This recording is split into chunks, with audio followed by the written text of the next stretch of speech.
All right, today's topic is, can daily supplements prevent autoimmune disease? Is there evidence that we need daily vitamins in addition to our food? And I'm excited about this talk because it's going to tie together a bunch of the previous talks that we've done in the last few weeks and look at, yes, supplementation and nutrition as regards to autoimmune disease, but we're also going to talk about it in regards to genetic variants or SNPs or single nucleotide polymorphisms, such as MTHFR, interleukin 6, various ones we've talked about recently. And we're also going to just cover the general question that comes up a lot, which is, should everyone take supplements daily? And if so, which ones? So that's my goal, is to cover those questions today and show you research that supports my answers.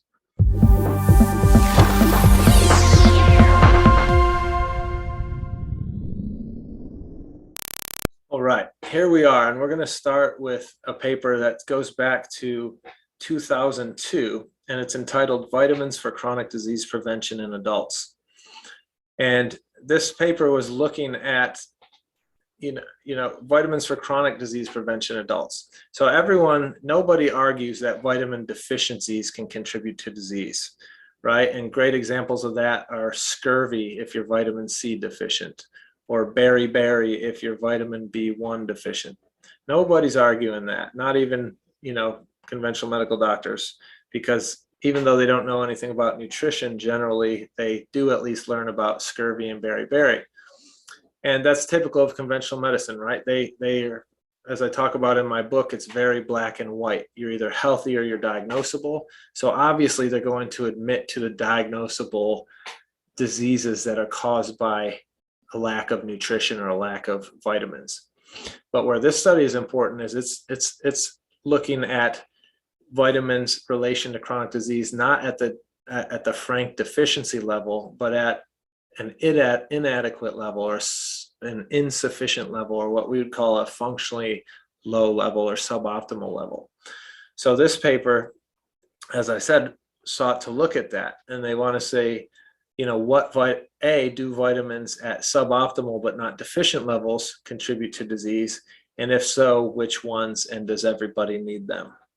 So let's scroll down here, and we want to look at, I'm going to zoom in, and we want to look at table 1 in the upper right. And if we look at table 1 in the upper right, we can see right here that, let me get my pen. We can see right here, clinical situations in which vitamin deficiency syndromes occur. So how might someone be insufficient or deficient in vitamins? Well, the most obvious one would be poor intake, right? Poor diet. If you are not eating a good diet and a diverse diet, then the likelihood is you're going to be insufficient at minimum and deficient at worst in one or more vitamins, minerals, nutrients that you require. Another way you could be insufficient or deficient is through a medical procedure. Say if you require dialysis, say you have kidney disease, okay, and you need dialysis, then your blood is being filtered and they're filtering out certain nutrients, so you have to replace those. Or certain nutrients are lost in the filtration process, I should say. Abnormal metabolism. Here's where genetic SNPs that we've talked about in recent weeks tie in, okay? Genetic polymorphisms. If you have genetic variants, you are a genetically unique individual. And say you have the MTHFR gene variant, well, the MTHFR gene codes for an enzyme that requires vitamin B9 or folate to work. So if you have a gene variant, say the MTHFR C677T variant, if you just have one of 2 bad copies, that presents the potential of up to 40% decreased function in that process, in that gene. If you have 2 variants, you got a bad copy from both mom and dad, that presents up to a 70% reduction in efficiency of that gene. So that gene requires folate to work, so that person potentially needs more folate for that gene to work if they have that gene variant. Make sense? So someone with that variant may, if they're taking the recommended daily allowance of folate, are behind the 8 ball already if that gene variant is being expressed, right? Because if it's functioning 40% or 70% slower, then it's going to need 40 to 70% more help functioning, right? So the recommended daily allowance for folate for that person could be 40 to 70 to 100% or higher than a person without that mutation. And also, if you have inadequate synthesis, so, from a vitamin D perspective, if you live in northern climates and you're not getting sunlight, well, you need sunlight to make vitamin D. If you're not getting it through diet or supplementation, if you don't get the sunlight, you don't make it, and you're vitamin D deficient. So these are a few ways to understand how a person could be insufficient or deficient in certain vitamins. And then if we go down here, we can see the recommended daily intakes for required vitamins, okay? And we've talked about in the past how the recommended daily allowance is not actually set up to make you healthy. The studies that set the recommended daily allowance were done to look at someone, say, with a cold, and they asked the question, well, how much vitamin C does a person with a cold need to see a change in symptoms? Okay, a change in symptoms was their goal, not healing, not health.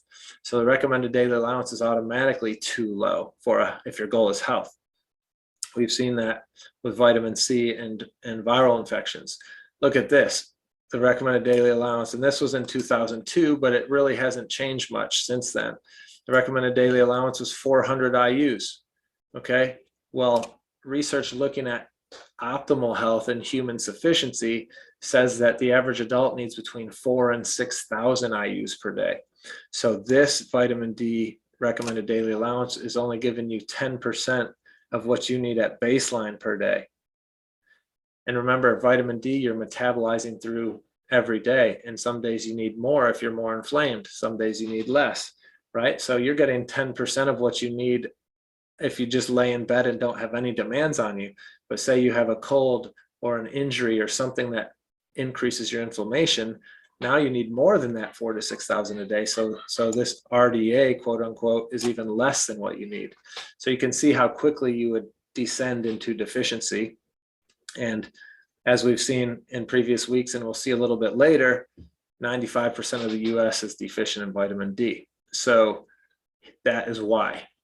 What they're telling you need is woefully inadequate. So how are you going to be sufficient if you're taking the quote unquote recommended daily allowance if it's only 10% of what you need? And so we see this with the other vitamins as well.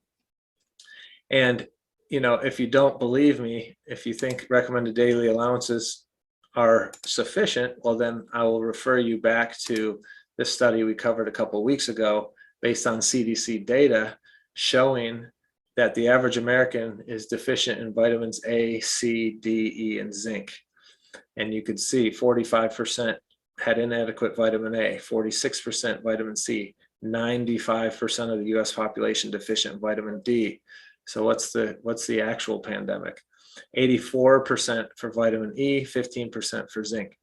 So clearly this study was published in 2020, okay, almost 20 years after using this recommended daily intake as the baseline. Well, even the changes in slight increases made to recommended intake since 2002 haven't been enough to ensure sufficiency and immune health in American adults. So we need to do better. If we look at another piece to that paper, Vitamins for Chronic Disease Prevention in Adults, let's read here.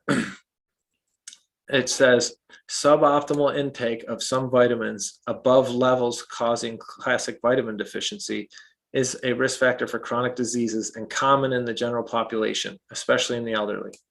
So this means they're taking levels that are too low to be sufficient and optimal, but high enough to prevent outright deficiency. So that leaves you suboptimal or functionally low.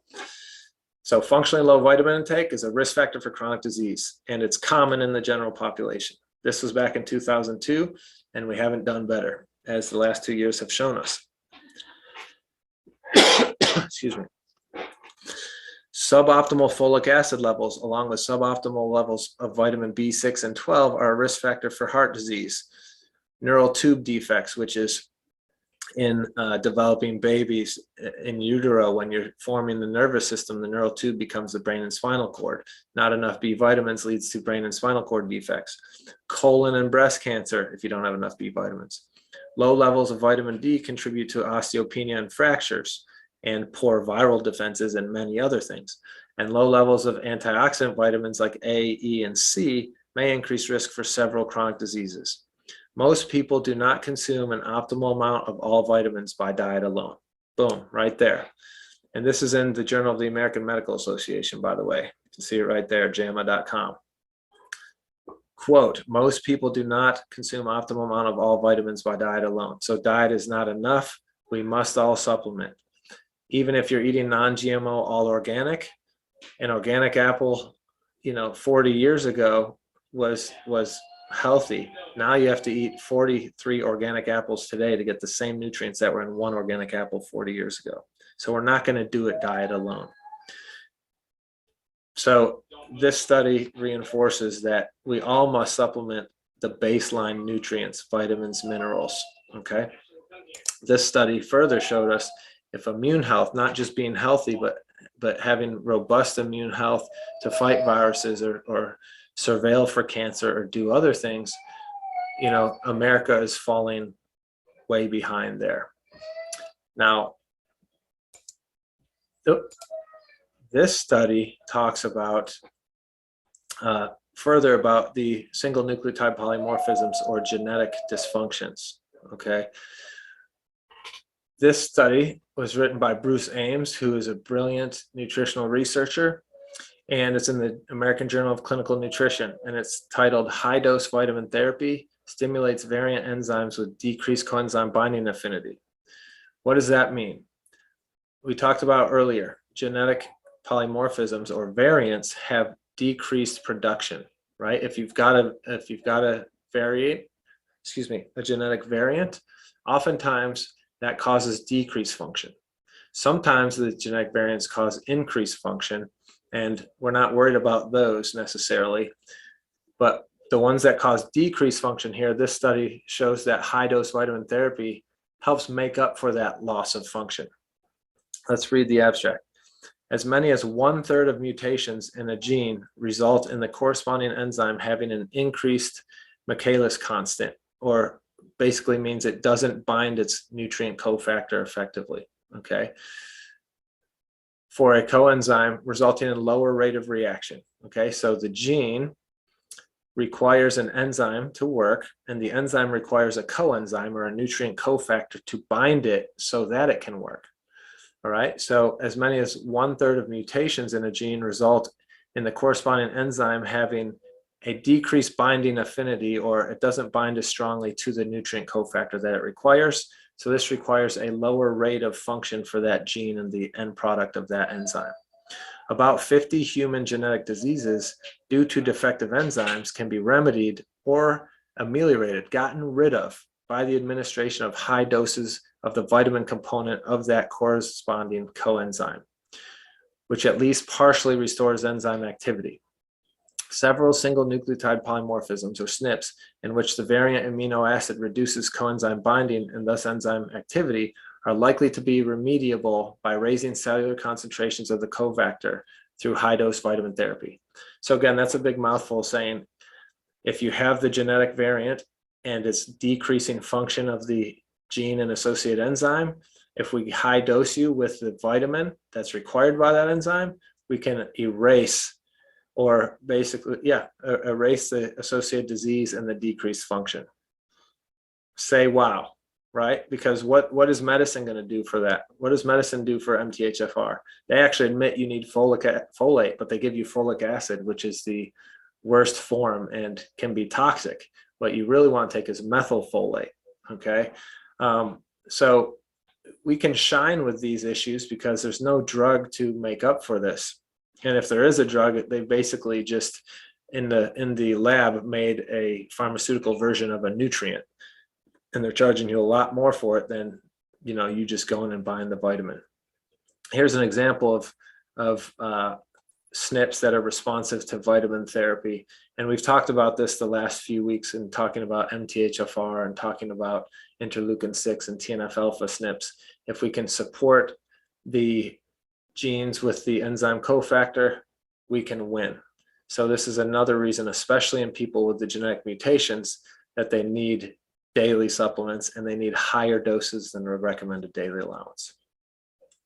The last study I want to talk about is specific to autoimmune disease, and this one was just published in 2022 in the British Medical Journal, and it's called entitled Vitamin D and Marine Omega-3 Fatty Acid Supplementation in Incident Autoimmune Disease. And so these authors want to investigate whether vitamin D and fish oil reduce autoimmune disease risk.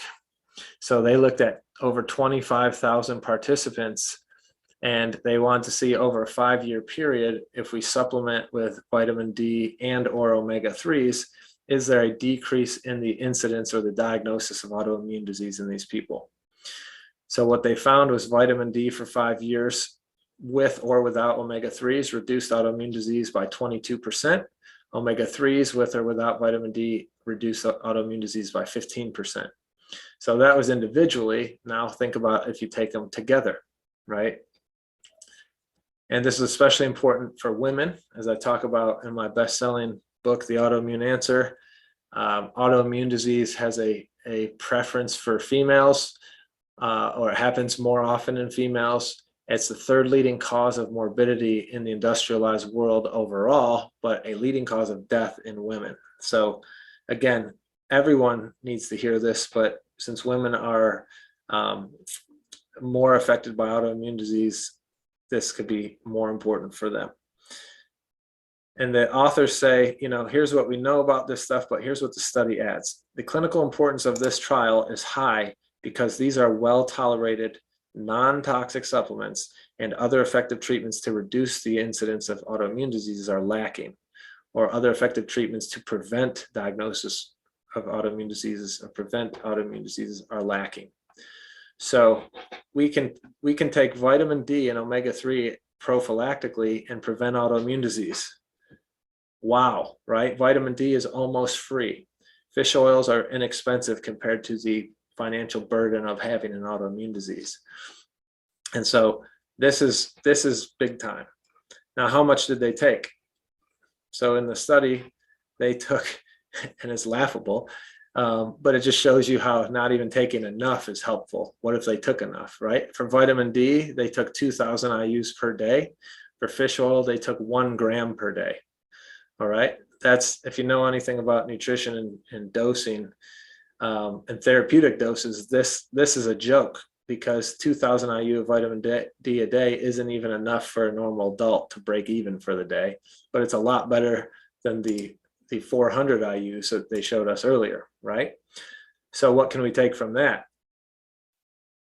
Moving up from 400 a day to 2,000 a day, even though it doesn't get you to optimal, you know, gives you enough vitamin D to help prevent 22% of people from getting autoimmune disease. So imagine if they took optimal amounts. Same thing for fish oil, 1 gram per day helped reduce autoimmune disease incidence 15%. Well, what if they took 3 grams per day, which is what is the, you know, recommended healthy dose? Well, then maybe would that 15% become 45%? Who knows? But, you know, getting someone to optimal is going to have better results than this study did.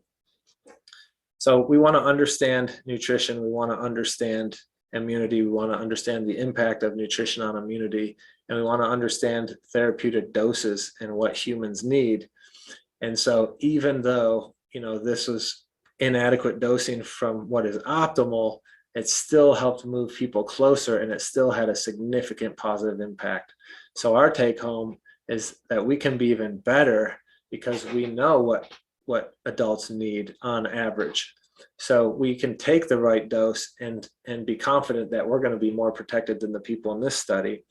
And then taking it to the next level would be you work with a functional medicine practitioner who can get specific to you.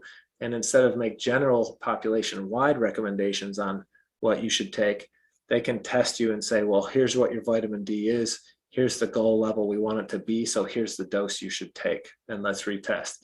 Here's what your omega-3 fatty acid levels are. Here's the dose that we want you to take so we can get you to this goal dose. And here's when we're going to retest.